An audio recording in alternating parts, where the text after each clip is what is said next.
Hello, everyone, and welcome to Craft Conversations Winter Series, and that's the third last one of this series. And today we have two very special guests here with us, Kailey Bryan and Jason Wells.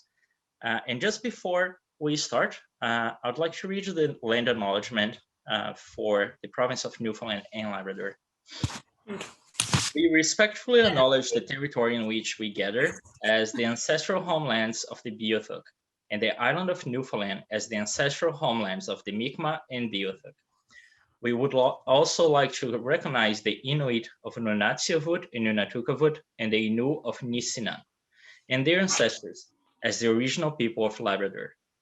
We strive for respectful relationship with all the people of this province as we search for collective healing and true reconciliation and honor for this beautiful land together. And as I said, here we are with Kailey Bryan and Jason Wells. Kailey Bryan, aka /garbagefile, is a visual circus and drag artist with a background in sculpture, textiles, and clown. Their multidisciplinary practice plays in the space between desires and repulsion to question assumptions around gender and the body. Jason Wells, aka Irma Gerd, is a drag performer and visual artist based in St. John's, Newfoundland, and their practice involves the exploration of gender identity and performance using comedy and artifice to expose truth. And with that said, I'll pass the word to Jason. Jason, welcome and guide us through this conversation. Hi, thanks, Bruno. It's great to be here tonight. Hi, Kailey. Hi, Jason. So for context, Kailey and I are besties. So there will be goonery and baboonery, but we also are, we work together on a lot of different things, drag stuff and art stuff, as if the two are mutually exclusive. We produce shows together and we have co-curated large projects together. Some of the shows are with the Femme Fatales. We have this beautiful poster here. And I can bring that up, actually. I should share screen. Pew pew. Okay, this is the poster that's behind both of us. We're both members of the Femme Fatales, which is a group of drag performers in St. John's, and we do some weird stuff. It's a lot of fun. Here's a little snap from a show we did called Phlegm TV. I just want my Phlegm TV. And this is me in drag. It's not wearing... changing, darling. What's that? It's not changing? It's not changing. I'm just seeing the Phlegm's Planet Fun poster. Well, I'm not good at computers. Just share the whole screen to the desktop. There you go. There we go. Now you see the mess that this all is. It's like, okay, so this is me. I'm wearing lots of tin foil. It's a crafty little thing, crafty in a more DIY sense, but we'll get into that later. So this is the poster, and here's another. It's relevant to note that Jason designed and crafted that poster from scratch. Oh yes, I meant to say that. I did. I illustrated this poster and we printed it off, as you can tell, and we love it. So another piece that I've made for my drag practice is this Xenomorph alien costume. Now this was crafty, maybe in a more fine craft kind of way. Not the bodysuit. The bodysuit was from Wish, but this headpiece is it's a lot of different elements that I put together to make into a costume. I like making complicated things that are fiddly, lots of details, but I also am fine with just like painting a broad stroke a la the bodysuit.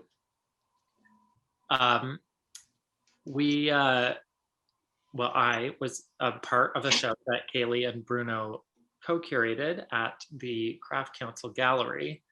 And here's a piece from that. Woo. So this is a dress that I made of burlap, kind of, again, talking about what is the difference between fine craft and DIY drag? So that's kind of the topic that I'm going to get into tonight. Yeah, what else? You kind of introduced me. That's what I have to say about me. Do you want to talk about yourself, Kailey? Always. Thank you for sharing those pieces with us, Jason. Oh, you have to stop sharing. There we go.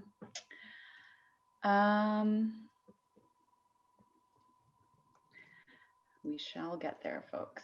It shall happen, perhaps. Okay, yeah, so my name is Kailey Bryan, also known as /garbagefile. This is a very late 1990s computer reference, because I consider / to be what I affectionately term a compendium of beasts, or possibly a file directory. That's more fitting for my name, because my drag character shapeshifts very frequently. So there are really no limitations on how this character might appear or present at any moment. In this case, all of my flailing tentacles there were hidden under a wig and made their brave, bold appearance towards the end of this particular number. We also have these pieces, these characters. As you can see, they're all very different. The reason that I'm showing you these specific images is because I hand sewed all of these costumes from scratch. So I typically tend to find patterns that I like, that work for me, and then keep them around, and I'm just constantly adapting and modifying them for future costumes and characters. So I had a pretty rudimentary sewing experience when I started a drag, and now I'm a reasonably confident garment maker.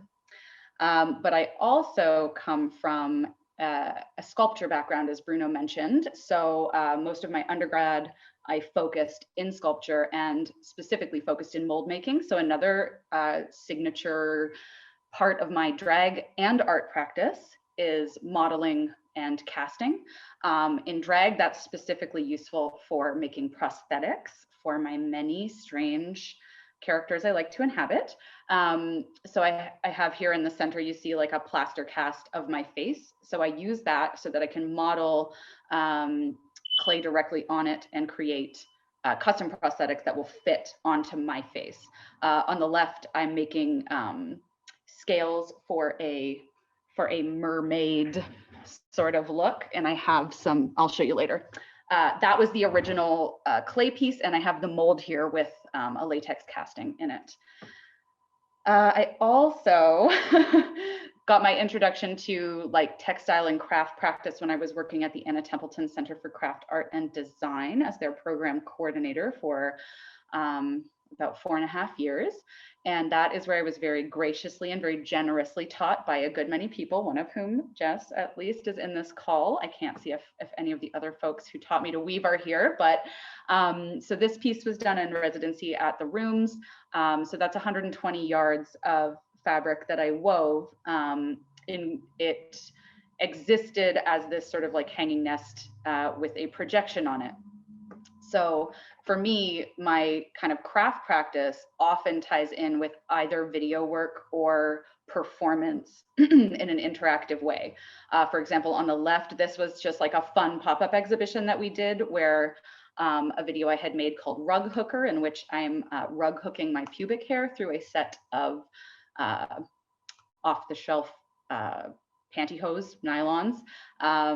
Translated that onto my head, and I had people rug hooking my hair for that performance. That was the early days. A little bit more refined version was when I built a custom loom that sat on my body and was operated. The shaft was raised and lowered by the use of my breath. So inhale, raise, exhale, lower, and I wove by feel with the warp thread stretched between my mouth and my toes. So for me, I'm hoping this paints a picture of my practice where you can see my investment in craft, both as like a means to an end and a metaphor in and of itself, is what underpins both my drag and my artistic practice. scene. I didn't mean to stop sharing because I had something else to show you. So essentially that's me and Jason in a little nutshell. I guess I'm just gonna move right along with that little bit. Our little. I'm gonna interrupt and just say I'm sorry about that loud beeping sound. I think it was my fire alarm. I hope that I don't catch on fire. So sorry if it beeps again. I hope that you don't catch on fire too, because I like you so much. Okay, where's my little, there it is. So this, so as Jason mentioned, I, alongside Bruno Viñas, co-curated a show called Handiwork in 2019, which was an exhibition that was all about the intersections of craft and drag. And we did a studio visits with a bunch of artists, and we talked to artists who were either primarily craftspeople or primarily drag artists, but had sort of a foot in both worlds. And a number of the pieces produced by craftspeople for that show were also brought to life and animated by drag artists in the space. So this is a little kernel. This was taken from the Grenfell Mission's quarterly publication, Among the Deep Sea Fishers. This particular one was from 1928. And so I'm just going to read you a little bit from an essay that I wrote for that show. So, save your old silk stockings. We need silk stockings and underwear in unlimited quantities. This plea was issued in the Grenfell Mission's quarterly publication in 1928 in an attempt to secure supplies for its rug hookers, but has likely been echoed by drag performers the world over. We all know that we do not have any money and we need to save our silk stockings as much as possible. The historic journey of rug hooking in this province of Newfoundland and Labrador contains eerie similarities to the ongoing journey of drag as an art form. From an expressive act to a much sought after but somewhat standardized product, craft objects and drag artistry share common qualities of resourcefulness, resilience, and reinvention, and a commitment to remaining unique despite the pressures of mass production and commodification. Now, I could go on and on about this, but I'm going to stop and invite Jason. So this is as much as we super prepared for. We have a lot to say about this topic, so we're just going to converse. Yeah. And please send us your questions. There will be time for questions. Bruno told us we were only supposed to talk for like 25 minutes, but so yeah, feel free, drop questions. We're happy to answer. Jason, thoughts about resourcefulness, resilience, reuse, and commercialization? Oh, I never reduce, reuse, or recycle. Everything I have is brand new, off the rack, expensive. No, that's a lie. For material. I have little money to work with, but I want to look really good. How do I do that? Well, I'm going to invest skill and time into things. And that's where craft comes into play. So whether I'm doing something that is traditionally known as craft, sewing, or if I'm doing hairstyling, it's the craft of hairstyling. Yeah, I think this is very relevant to both the conversation of craft and drag, because in both things, there are people who bring a sense of elitism. And that ain't something that vibes with me. This is something, so we kind of had a conversation, obviously we had a conversation in advance about what we wanted to discuss this evening. And one of the concepts that was brought up in that conversation, which has been brought up with me in the past by a contemporary craft curator, was how do we feel about sloppy craft? So there's, I think, we're not always on the same page with respect to the definitions we're bringing to terms. And I think that at the fundamental core of it is like, when we talk about craft, are we talking, you to some extent need to make a distinction between DIY and fine craft. Or I should say people make that distinction that I'm not sure necessarily always needs to be there. And when I think about sloppy craft, I think about the contrast between elements of a work that are extremely technically well executed and elements which are intentionally left feeling disheveled or unfinished or not executed with the same level of skill or attention. So I think that for me, the intention is a very important part of that practice. Obviously, we're talking kind of specifically through the lens of drag, which often means costuming, styling, in some cases, sculpture, because we are very theatrical queens, me and this Ms. Irma Gerd. So props and sets have an awful lot to do with how we make our drag come to life. And there are varying degrees of craftspersonship that exist in all of those modes of making. Thoughts about sloppy craft and intention? Well, I mean, it also depends on like what the piece is for. Is it something that's going to be worn for or used or on stage for 30 seconds, or is it like a focus of the show? Like, you know, there's this 30-second prop that you made that's a button, and it's like, it's a cool little thing, but it's very different from like a gown that you've sewn and hand beaded, adding prosthetics. It's a very different thing. I was going to say something else there. Choo choo. I do have a Storytelling. question for you folks. Oh, yes. Someone asked, like, do you feel that it's particularly important to handcraft and make the elements of your drag persona? I know how I feel about that. I think there's a healthy mix. I think when everything is visibly store-bought, it's a different look. And I don't think that it's a bad look. I just think sometimes it heightens, adds a different element when there's something that you made yourself and you have ownership over it. You said, I make this. It just makes it more authentic for whatever reason. I will speak to that because backslash is a bit of an elaborate little goon, and I have a difficult time telling the stories that I want to tell with things that I already have found in the world. It doesn't mean that the materials that I use are always brand new, although it often does, it is costly to make things from scratch all the time, as many of the craftspeople in the audience know.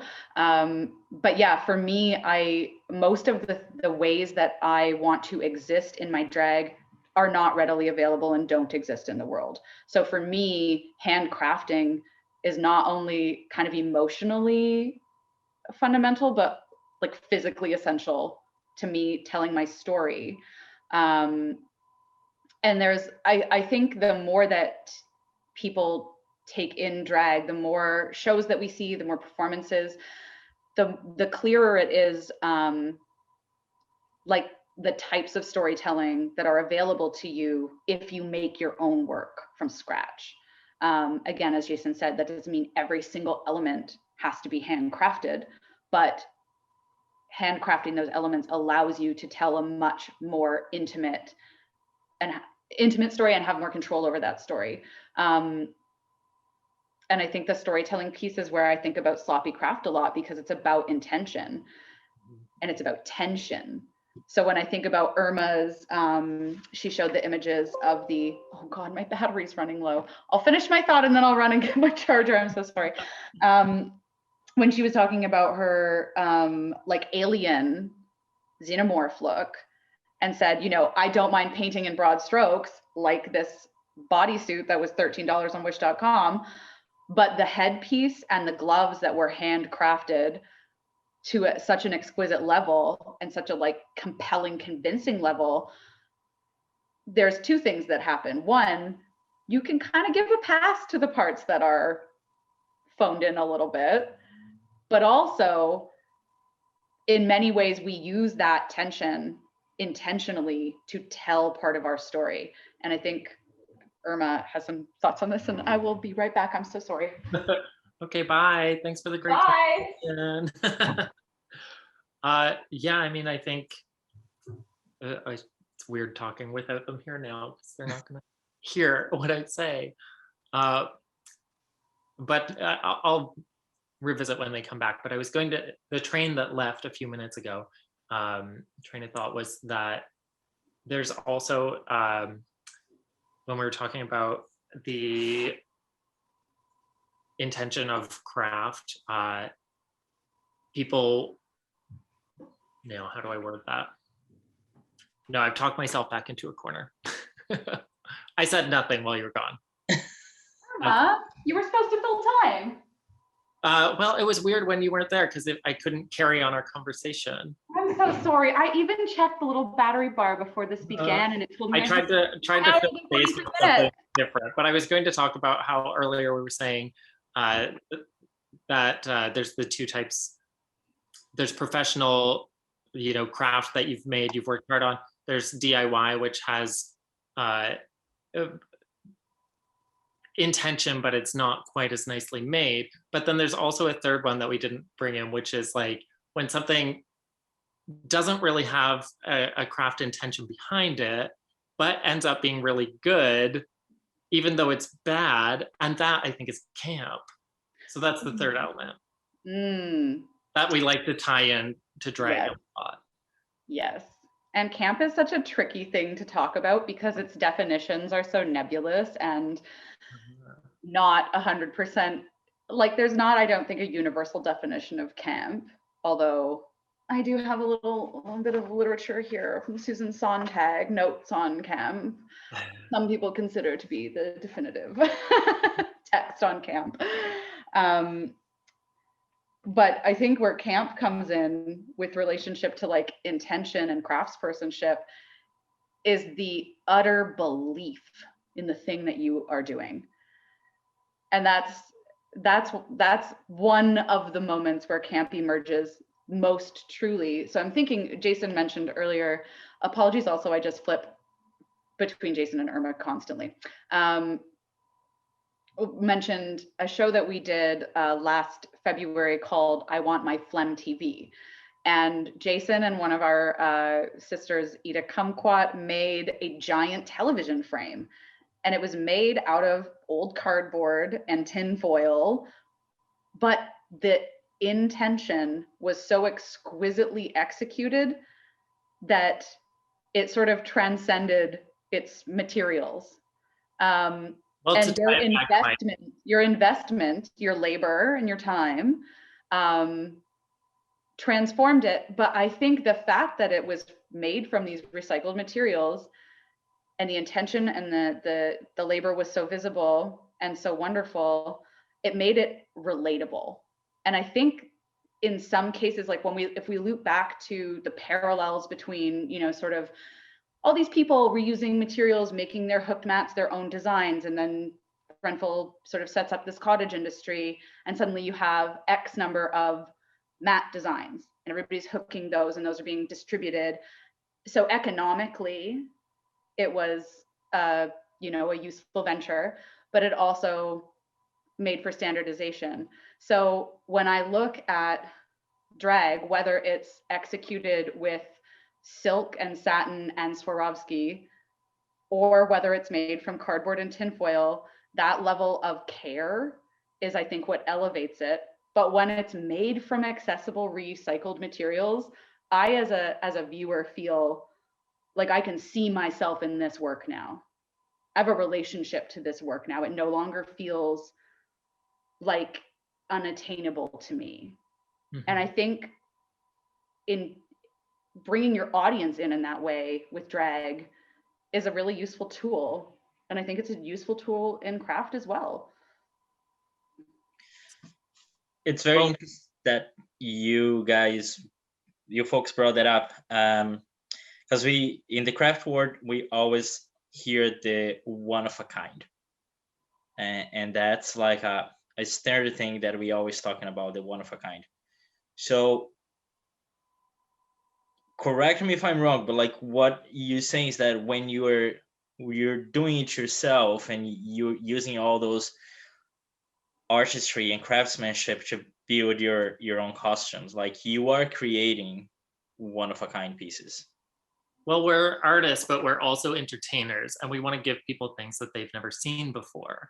And like you can do that by just delivering a really fabulous performance, but visually people want to see something fresh, and you have to kind of have an eye for fashion. You have to have the knowledge of craft to be able to make the thing that you can see in your head. And then you also, like, you can look really, really good, but if you just stand there, it's like, why not just put it on a mannequin? So there's also the art of wearing it and serving it. I was gonna say, you brought up Drag Race, and we, in our pre-conversation, kind of connected Drag Race and the Grenfell mission. Oh, that's where I was going. Yes, please. Yeah. So the Grenfell mission coming in and saying, like, here's all these designs of the, you know, these are all the possibilities of what you can do. And it's like, no, there's a lot more. Drag has kind of become that, where people watch RuPaul's Drag Race, and that is a, you know, a showcase of a lot of what's happening in American drag, but not all of American drag. And there's so much more outside of America. You know, it's a very small window when you actually look at the whole scope of what we do. Yeah. Do you want to talk about that? Well, just, I mean, my brain's running in several directions, but one aspect of that, and also as a footnote for the craft historians in the audience, we are aware that we are hyper oversimplifying the whole history of rug hooking in the province. We're just taking we're just pulling the odd stitch that's useful for to contextualize our dialogue. Commercialization. Yeah, no. I made a disclaimer and then I lost my thought. Okay. What were you saying? Drag Race, surprising people. I don't know. Yeah, it's challenging because Drag Race has created a very particular vision in the sort of like public imaginary of what drag is, what it can be, what it looks like. And there's a certain rigidity to that. And it does prioritize it prioritizes high fashion and couture, and like, so it is on the side of fine craft in terms of garments mostly, but in a way where it does not respect or appreciate visionaries who have the design sensibility and the sort of facility and dexterity to make really incredible things from really accessible materials. And this is a dialogue that I see in the craft sphere sometimes too, where sometimes work that is exquisitely fabricated, that has a great deal of technical skill brought to bear on it, is not respected as highly if it is not made of materials that are kind of esoteric or special, or specialized, I should say. So I think those things really form like a beautiful, is it beautiful? I don't know. They form a parallel. They're analogous. While also like Drag Race is sort of like an instant of that specific to garments, where we do see that kind of vibe sometimes in craft, as fine craft as a whole. What was that, Jason? Well, when you are holding, you know, everything has to be exquisite or it's not really worth looking at, then where does DIY and sloppy craft fit into that? Where sometimes people, you know, have the idea, but are working on the execution, and then they're shut down immediately, and then there's no incentive to keep working. So like, I don't know, maybe it's a thing of people just need to be kinder. But like, I think that there is value in sloppy art, and I love it. I can see, you know, something that may be pretty scrappy, and you can tell that there's like a little nugget of, you know, brilliance in there, and it's like, just work on that, you know.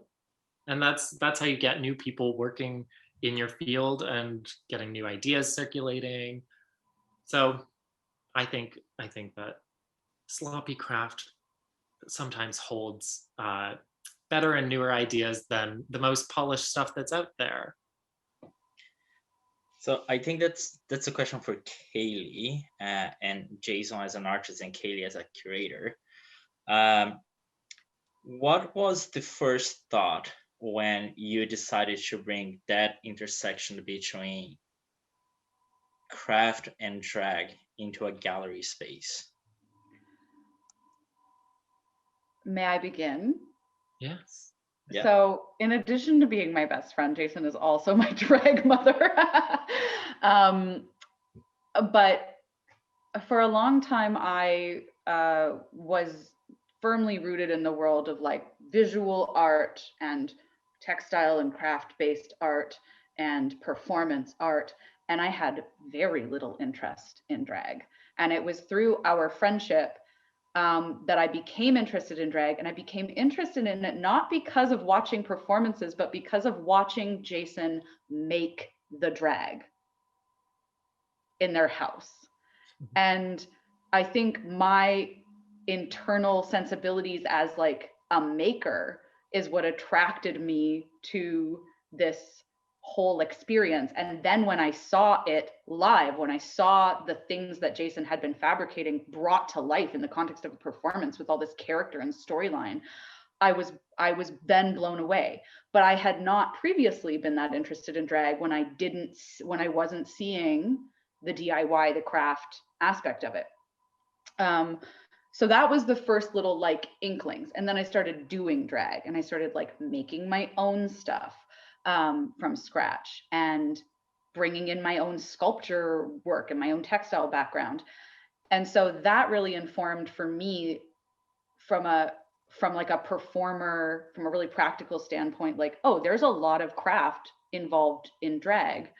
And then the other side of it, for people like Jason Ross Sellers, for example, or Kara Kinsella, who are not drag artists and who aren't making work that is specific to, that is not designed to be animated through performance, was more so when we think about drag, it is impossible to divorce it from talking about camp.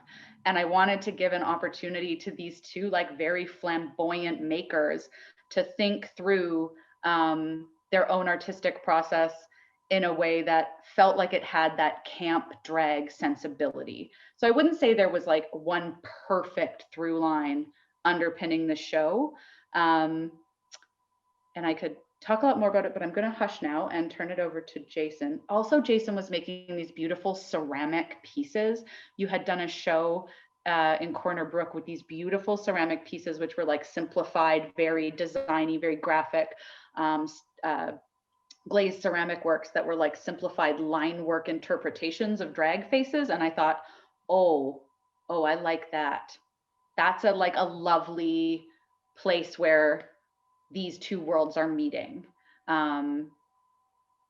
So I wanted, my hope was to sort of showcase along a spectrum of people who make craft and don't do drag, people who do drag and don't make craft, and occurrences along that spectrum. I'm making a rainbow because it's real gay. Go ahead, Irms.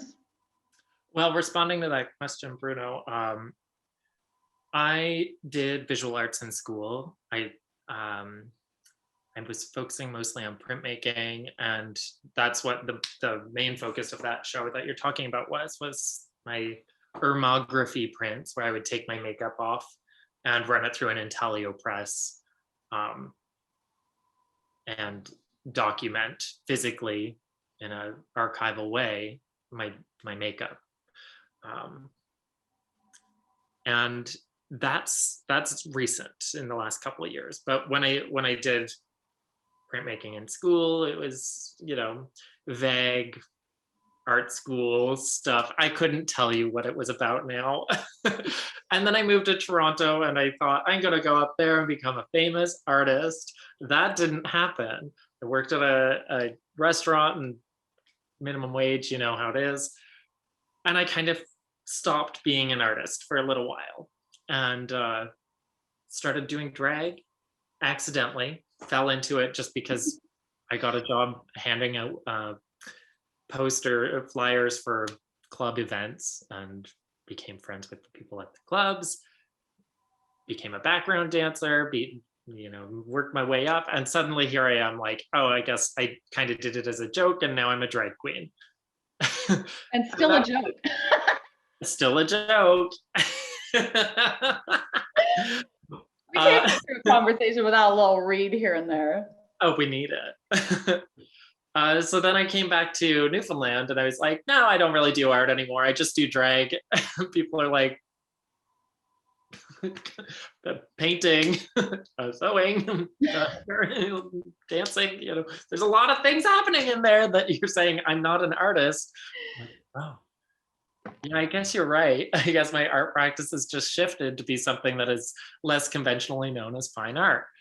And I kind of got it in my head like, okay, I need to not think about these two things so separately and put them together. And then my work evolved because that's same for you. It's all about connecting these synapses and saying like, no, I don't like that thing, or no, this is not what I do. It's like, wait a minute. Yeah, it's all a nebulous part of me.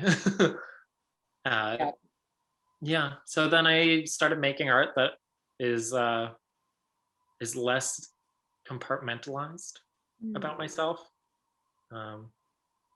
Instead of thinking Jason and Irma as two different people, it's like, we joked the other day, it's like they them, people don't want to get on board with the they them pronouns because like, oh, it's plural, and it's like, yeah, well, I'm plural, I'm a multiplicity of beings. That could not be more true. More relatable. Yeah, well, that's my response to that. I myself have a ton of questions that I could be asking right now, but we're about 10 minutes to finish this conversation, and it's such an important conversation, and I really want to hear from everyone that is in here watching us, listening, potentially doing craft while listening that, or maybe a performance. We don't know. All the cameras are off. If you guys I hope somebody back there is fully like in face, wearing a set of heels, doing a little two-step. So I would invite everyone that is here, like if you want to either type on the chat your questions or unmute yourself and just ask those questions, please go ahead. I'm pretty sure I'm gonna pick those two brains way more after this conversation as well. Any questions at all? Do you want to start us off with a question while people type, Bruno? You said you. Oh, I see a hand raised from David's iPad. Hi. Yes, it's actually Jennifer Morgan. Oh, hi, Jennifer. I was going to put on a cool background, but I was missing all your visuals, so I didn't have time to do the cool background. So yeah, but this is one of David's paintings behind me. Yeah. So that's kind of working. But I just really related to what you're saying about craft, because when I was studying art, it was all abstract expressionism, and being someone with a really strong graphic design skill and a really good drawer, I really, at the time when I was a young artist, I saw that as a handicap. I felt like, oh, I can't be a true artist because I'm too good at drawing. I'm anal or classicist, or that I had to shed that. And so I was an abstract expressionist, just like everyone else was in the 80s. But what I really have come to embrace, and I'm into letterpress printing, as a, sort of side passion, is the idea that craft is really something to celebrate. Like if you're good at something, really take some time to get back to first principles and embrace what are the things that you love. And that, I think, really helps pulling your personalities together. The idea that you're a they, like getting the committee together and just say, okay, what are we good at? And let's really focus on saying what our voice is meant to say. And I think that's that pursuit, the pursuit of your voice is really a major pursuit of any crafts person. So, it sounds really cool. And I find your work very compelling, because you're really exploring all these voices and as honestly as possible. So that's it's not really a question, is it? Sorry. We appreciate your reflection though, Jennifer.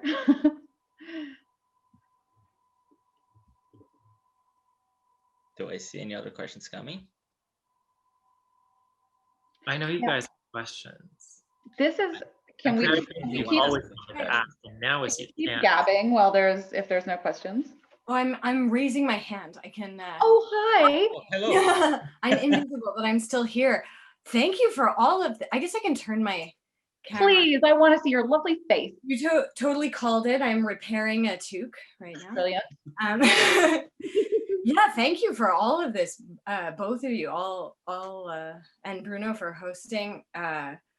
So much of it resonated with me, and my training is in music. So definitely the conflict between DIY and training, and then realizing it's not a conflict, and starting to get into some stuff that really surprises me.